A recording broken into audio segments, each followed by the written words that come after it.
Good morning, everyone. It's Victoria Lorient Fabish, holistic psychotherapist, registered psychotherapist, and welcome to Courageous Conversations. And today I wanted to, as I was thinking about a topic to talk to you guys about, I thought, well, I work with a lot of couples in my office, and I thought this could be valuable for everybody to start to look at their own relationships. Your own relationships are very, very key in terms of, I'm just going to share this, so I just wanted to make sure that everyone shared as well. And as you come on, please let me know that you are here, because I'm going to talk about the work. When I do work with couples, I really have a technique initially, and I want to share that with you here. But let me just put this on a couple of different of my pages and my group, Courageous Conversations, which I hope you join, because that's a special, number one, that's a great group, where we can all support each other, but also I do special stuff in that group, and I'd love to have people join us there, because I'm going to be dedicating some very special time to that group of people in my group, Courageous Conversations. And certainly if you can, like the page Courageous Conversations, which is a bit different, but it's the same thing, but it's a page and a group, but do that if you can. And what I'd like to talk about really is the notion that when you're in a couple relationship, in an adult couple relationship, the truth of the matter is that if you're not aware of the different dynamics that are going on, what's really happening is just a repetition of what you've learned from your family culture. I believe, hi Jennifer, hi Andrew. Thank you for the nice compliment, Andrew. That's always lovely to hear. And what I would say is that when you're in a couple situation, just share this with your page or whatever when you come on here, and let me know you're here. So I would say that one of the most important things is so couples come in, they've got problems, they can't communicate well, they're fighting.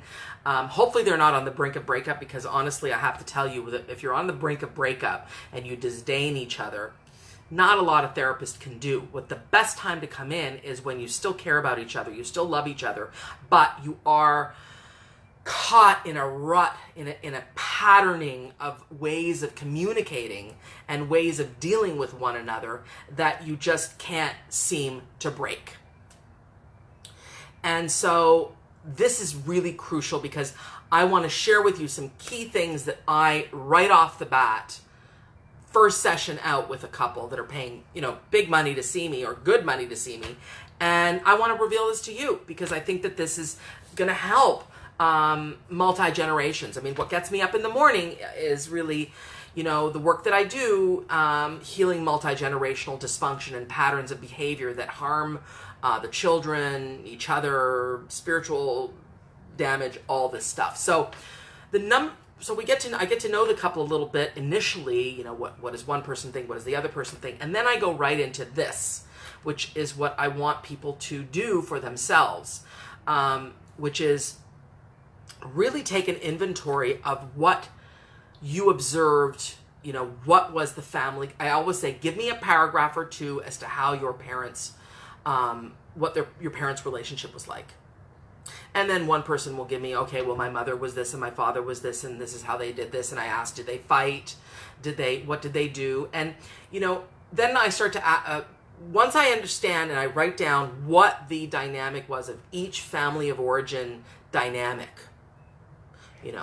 and I'm going to give you some examples in a minute so you can understand how that actually plays out. And then we go to the couple and how they deal with one another.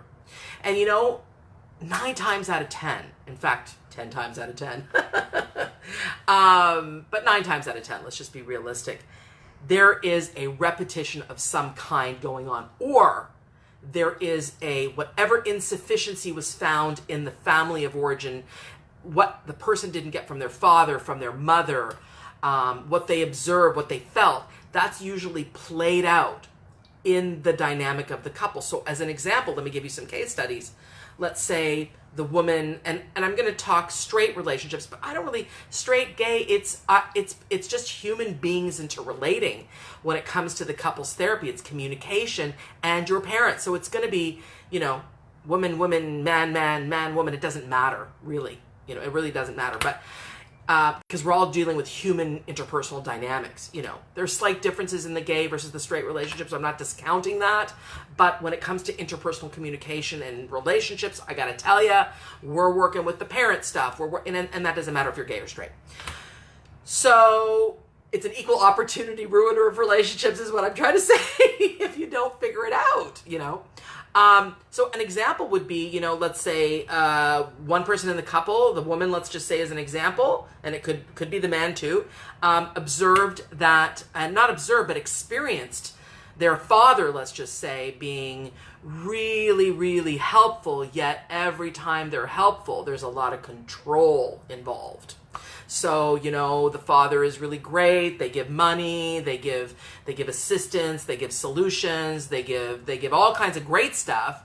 But then it always comes with control. It always comes with, well, you need to do it my way, and if you and you owe me explanations, and you need to, and it's a conditional giving. One example. And then another example would be observing the mother, and it could be any parent, but I'm just giving you a case study, being really, really critical and nagging and victimy. So, you know, somehow the parent relationship between the mother and the father is such that all of this controlling father energy, the mother has or the wife in this case, has no idea how to deal with the husband. So we're talking about the generation before the couple, so the parent, you know, has no idea how to deal with the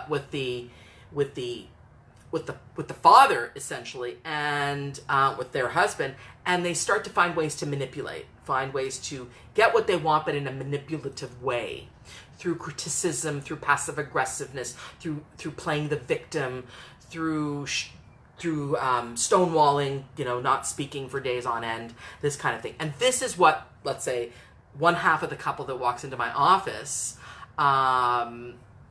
observes. Andrew, I'm going to address your question. Do you think love language or condition? Yes, but let me just get through this case study. It's complicated. Follow along. Okay. So then what happens is, let's say, then we ask the other person what's their experience, and let's just say that their experience is that their mother is very manipulative. Let's just say, you know, again, feels no power, and finds ways to navigate through no power, and then very controlling mom. In this case, the guy, very controlling mom, and the father, very silent, very, very absent in this case. So I'd love if I had a chart here and I could show that to you, but just imagine that. So you got the woman, the woman and the man, and then we've got what their parents did.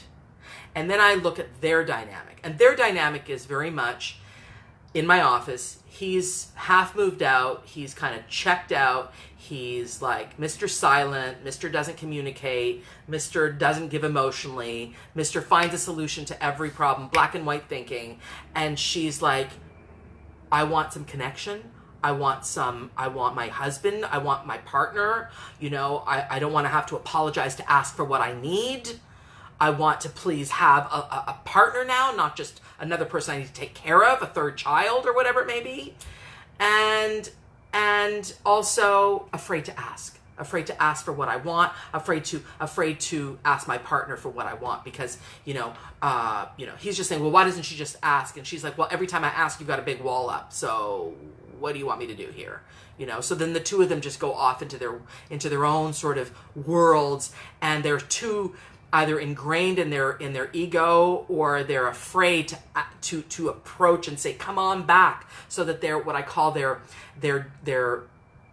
wound dance. So it's a dance, and it's a wound that keeps replaying over and over, is I can't ask you for anything. I can't connect with you because you stonewall me, or you shut me out. Well, and I can't ask you for what I want because everything I do is not good enough. It's not good enough. It's not good enough. So we're just going off into our own worlds. We just, and so we're getting farther and farther apart, and we don't we allow each other to get farther and farther. We don't pursue and come back, because the pursuing process has in it a wound, has in it a trauma, has in it a lot of pain. So it's like, I don't want that drama. I don't want that pain. I'm not going to go pursue. I'm just going to let them do their thing. But they end up basically in my office because they're about to break up, and it's like the relationship is done. They're not having sex. They're not dealing with each other. They're not doing anything. They're just very simply letting each other just become farther and farther apart. And from that, of course, will come an affair, or will come the separation, or will come, deep unhappiness in the marriage, in the relationship. So, and yes, let me address love languages. Do I believe that love languages are conditioned? Well, I think it's interesting, because I feel that we learn our love language from a lot of the family of origin stuff. And in the case study that I'm telling, his love language is, I want to feel special. I want her to stop treating me like she treats one of the kids. And her love language is, I want to feel like I'm emotionally connected and that you're giving me words of emotion. But I want you to, not behave like a child, so I don't have to treat you like a child. So these love languages are butting up against each other. And sometimes I actually suggest that we find another different love language, so that we don't constantly go against the wall, like bashing your head against the wall. Same. I want this, I can't get that. So we try and we do a workaround in many ways. But the most important piece of this video, I think, is to analyze the dynamic very intensely, very in detail, of the parent, the mother-father relationship. What you observe, what the patterns were. Was the father gone? Was the mother gone? Was there addiction? Was there volatility? Was there a fear to be yourself? Was there, and then I'll go on to the was theirs, but it's like all of those was theirs. Was there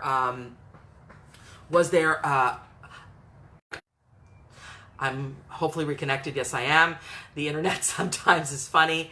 Anyways, the energetic of, whatever you're observing up there but in the parent relationship, dollars to donuts, that's going on in your own relationship if it's troubled.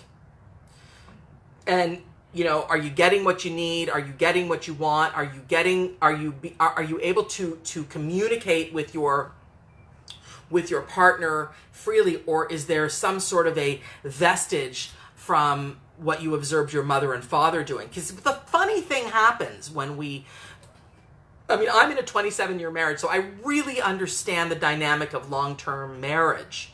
And to me, the only way to have long-term passionate marriage, good marriage, is if whatever wasn't working in the family culture, because really that family culture became a relationship culture. And if that relationship culture was unhealthy, you want to make sure you're not bringing that to your dynamic in your life. And if you are, you need to observe it and go, am I behaving just like my mother behaved with my father? Or am I behaving just like my father behaved like my mother? Am I asking my partner to give me everything I didn't get from my father? Am I asking my partner to give me everything I didn't get from my mother? Maybe you didn't get nurtured enough from the mother, so then the wife becomes like a surrogate mother. And you know what? Nobody has good sex with the surrogate mother. It's like anytime I detect a parent-child relationship in a marriage, in an adult marriage, I'm like, oh, how's the sex life? Probably not good. Probably shitty. You know what I mean? So we have to make sure that the parent-child relationship is resolved when it's in the adult dynamic, because it just is the ruiner of adult relationships, I gotta tell ya. But really what's important here is analysis of the dynamics of how you're behaving, and what you're feeling at an inner level. It's like, I get a lot of people saying, he doesn't communicate well. There's some great guys that communicate really well, but a lot of men tend to not be as comfortable in the depth of communication. And a lot of women feel like, their relationship is better served, and they feel better in the relationship when they feel like somebody can hold space for them as they're talking. We women like to converse, to process. And I'm going to tell you right now, any women that are watching, I'm going to tell you right now, if you're not getting that from your partner, make sure you get it from somewhere else, because science shows us that we actually improve our health when we have people that are unconditionally able to be there for us, to communicate depth of emotion. So, and that doesn't mean that the marriage is bad. It just means that you're not getting everything from your partner. That's another thing that's important. You can't get everything from your partner. You just cannot get everything from your partner. People think that that's what a good marriage is, to get everything from your partner. But I think that that's really, really a misnomer and not an accurate thing. I think you get a lot from your partner, but I think that there's a lot that you don't, and then you've got to find other ways to get it. And I think that makes, a really good dynamic, where it's like, the pressure isn't on to be everything for that person all the time. Oh my God. I do believe that that's not necessary. So coupledom, adult couples, adult relationships, especially long-term ones, are very like family, and you got to be careful that you don't turn into the family that you knew, just the family that you that you came up in, that you grew up in. And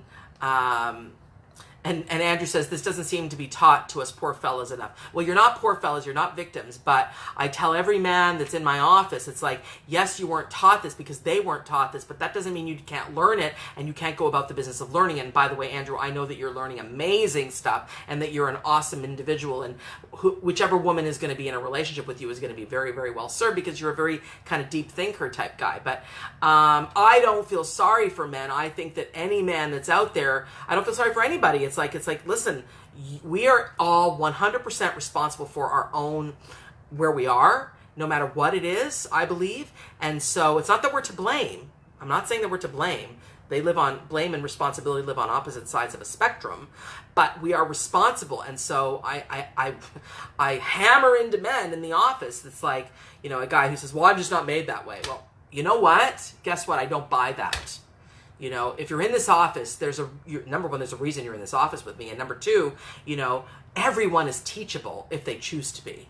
We are neuroplastic beings, and our brains are open to new learning if we choose to get new learning. And I'm always giving book recommendations.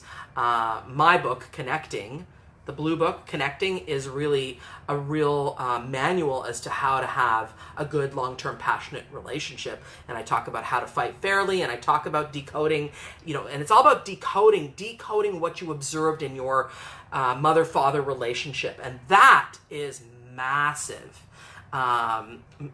because, another example of that would be, the woman that learned that women should be saved by their men, because that's what they observed their mother being sort of overly taken care of by the very controlling guy. That's a dynamic I see. And then they get resentful. Let's say they meet a guy who's like the opposite of their dad, let's just say, but then they get resentful that they're not being financially taken care of. It's like, well, hang on, you met a guy who was opposite to your dad and you wanted that, and now you're mad at him because he doesn't, support you financially in the way that your mother was financially supported. Well, there are consequences sometimes to being financially supported in that way, because sometimes you lose your power. I bet your mother lost your power.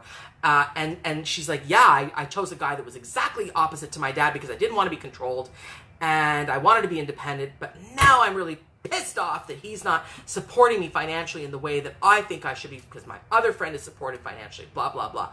I'm like, well, hang on a second. Let's just work on that, because, this is very much an autopilot response to something, and it's not conscious, because as soon as we start to really open it up, we go, it's not about the fact that he's not supporting her financially. It's about the fact that she doesn't feel supported emotionally, and that's a different kind of support. And so we decode that and we look at that. And when you shine a light on the monster, you lower the resentment level, you lower the fear level, you lower the amount of sort of numbing out to the big hairy monster that you're about to look at, which is your relationship dynamic. And so I tell people, look at it, shine a light on it, be very, very conscious of what you're doing, what they're doing, what the relationship is doing, and what you inherited from the generation before you. And it's so important to get the four parents.